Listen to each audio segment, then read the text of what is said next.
여러분 안녕하십니까? 책 읽어주는 사람 전기수 박충훈입니다. 오늘은 짧은 글, 아주 짧은 글 하나를 읽어드리겠습니다. 제목은 전기수 박충훈의 간서치전입니다. 간서치는 책을 읽는 바보라는 뜻입니다. 그리고 이 글을 지은 사람은 이덕무라는 실학자입니다.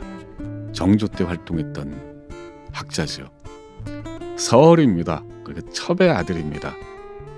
보통 사람은 물론 첩의 아들은 감히 함부로 관직에 오를 수 없었던 아주 형편없는 시대였습니다. 그런데 정조 때 이 서얼들을 중용을 해서 규장각의 학자로 채용을 했었죠. 그래서 열심히 책을 읽습니다.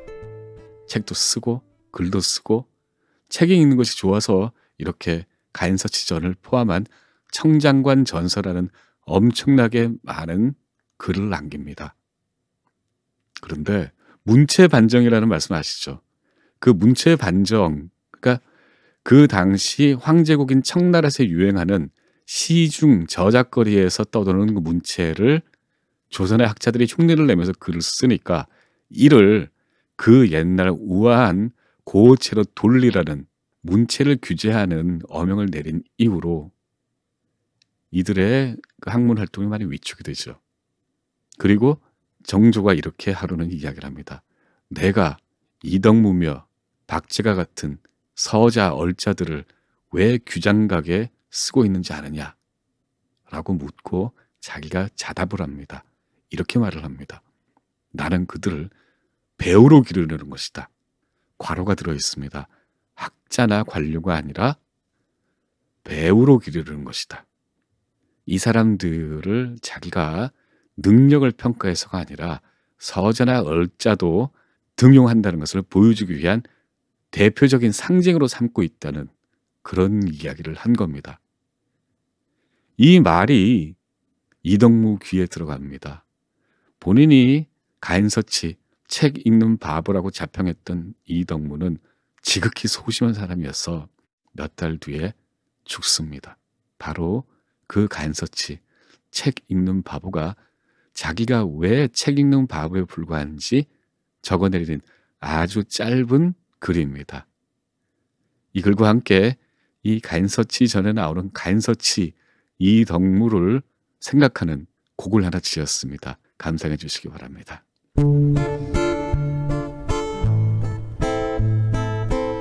목멱산 아래 어떤 어리석은 사람이 살았는데 말이 어눌하여 말을 잘 하지 못하였으며 성격이 졸렬하고 게을러 시무, 세상사를 알지 못하고 바둑이나 장기는 더욱 알지 못하였다.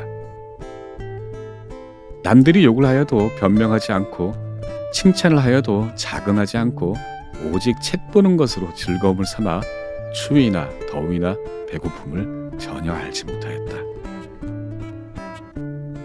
어렸을 때부터 21살이 되기까지 일찍이 하루도 고서를 손에서 놓은 적이 없었다. 간서치의 방은 매우 적었다. 그러나 동창, 남창, 서창이 있어 동쪽 서쪽으로 해를 따라 밝은 데에서 책을 보았다. 보지 못한 책을 보면 문득 기뻐서 웃으니 집안 사람들은 그의 웃음을 보면 기이한 책을 구했다는 사실을 깨달았다. 두보의 오원율씨를 더욱 좋아하여 앓는 사람처럼 웅얼거리고 깊이 생각하다가 심오한 뜻을 깨우치면 매우 기뻐서 일어나 왔다 갔다 걸어 다니는데 그 소리가 마치 갈가망이가 짖는 듯하였다. 혹은 조용히 아무 소리도 없이 눈을 크게 뜨고 멀거니 보기도 하고 혹은 꿈꾸는 사람처럼 혼자서 중얼거리기도 하니 사람들이 그를 일러 간서치, 책만 보는 바보라고 하여도 웃으며 받아들였다. 그의 전기를 써주는 사람이 없기에 내 여기 붓을 들어 그 일을 써서 간서치전을 만들고 그의 성명은 기록하지 않는다. 하지만 사람들은 모두 압니다. 그의 이름이 이덕무이고 훗날 그가 자기가 배우로 길러졌다는 사실을 깨닫고 몇 달 뒤에 조용히 죽었다는 사실을요. 그 간서치 이덕무가 불과 200년 전에 살았습니다.